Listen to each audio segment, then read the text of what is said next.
राष्ट्रमाता राजमाता मासाहेब जिजाऊचा व सावित्रीबाई फुले माता रमाईचा आणि हिरकणीचा अभ्यास किंवा हिरकणीचे विचार घेऊन आपल्या सर्व माता भगिनींनी आज तुमच्या गावाची इज्जत राखली। जे आपला झेंडा असताना थांबवलं त्या सर्व माझ्या माता भगिनींना माझा मानाचा जय जाऊ।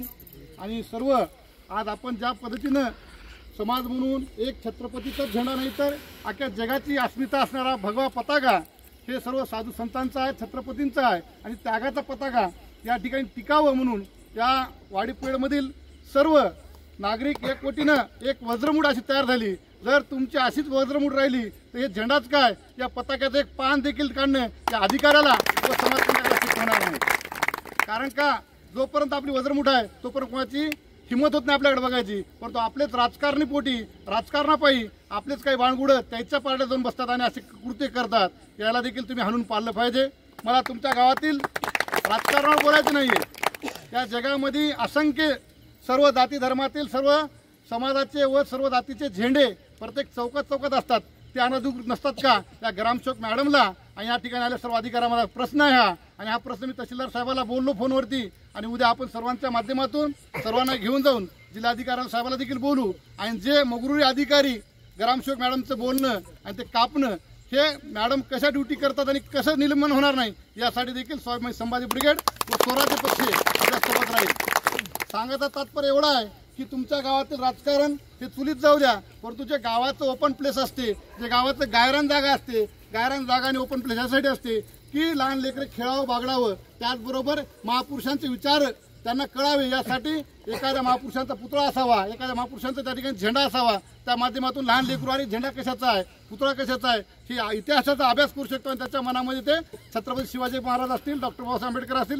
या सर्व महापुरुषांचे विचार घेण्यासाठी ते आपण प्रतीक म्हणून झेंडा लावत असतो आणि ती ओपन प्लेस जागा त्यासाठी ठेवली असते।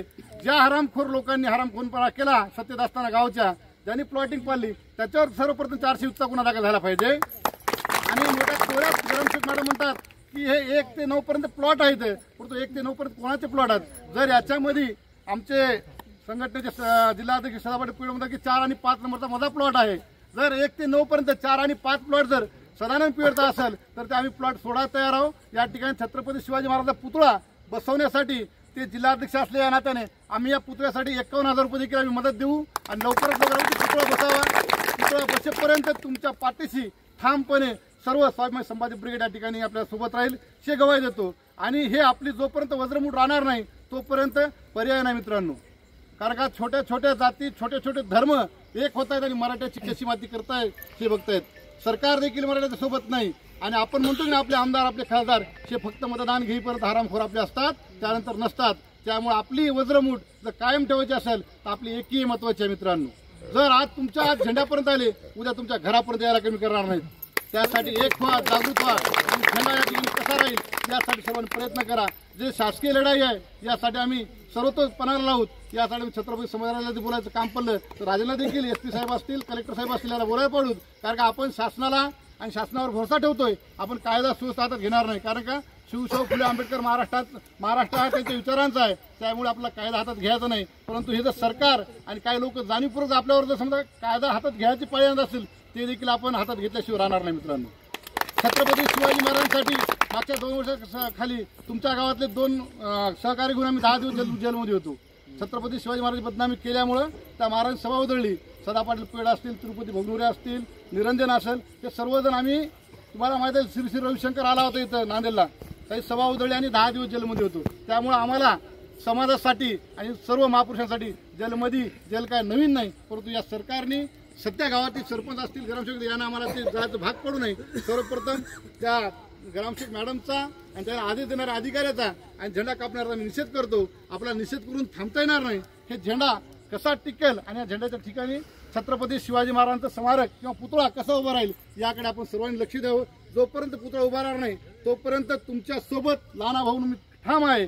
जर दोन्ही प्लॉट जर सदाचे निघत असतील तर सदा त्याच्यात आक्षेप करणार नाही, सदानं लिहून देईल की हे मी छत्रपती शिवाजी महाराजांच्या स्मारकासाठी हे दान केलं किंवा बक्षीसपत्र देईल। तर पुतळा किंवा झेंडा तसंच काढू शकत नाही। कारण का आता मी माझ्या घरात बांधकाम चालू आहे, 1-2 महिन्यामध्ये माझ्या घरावर शिवाजी महाराज पुतळा बसवतोय मी। त्यामुळे आपल्या प्रॉपर्टीत आपण बसू शकतो आणि गायरांमध्ये देखील आपण पुतळा किंवा झेंडा बसू शकतो. ज्यावेळेस ग्रामपंचायतचा आपण ग्रामसभेत ठराव घ्यायचा, ठराव घेऊन सदरील हे प्लॉट नंबर हे नमुना नंबर 8 आला होता की छत्रपती शिवाजी महाराजांचा किंवा भव्य पताक्यासाठी आम्ही हे बक्षीसपत्र देतो किंवा हे आम्ही परमिशन देतो, नाहीतर छत्रपती शिवाजी महाराजांच्या स्मारकासाठी जागा आम्ही आरक्षित करतो. हे देखील तुम्हाला ठराव घेऊन जर तुम्ही निवडून दिलेले भांडवळ तुमचं ऐकत असतील तर हे गोष्टी करू शकता तुम्ही.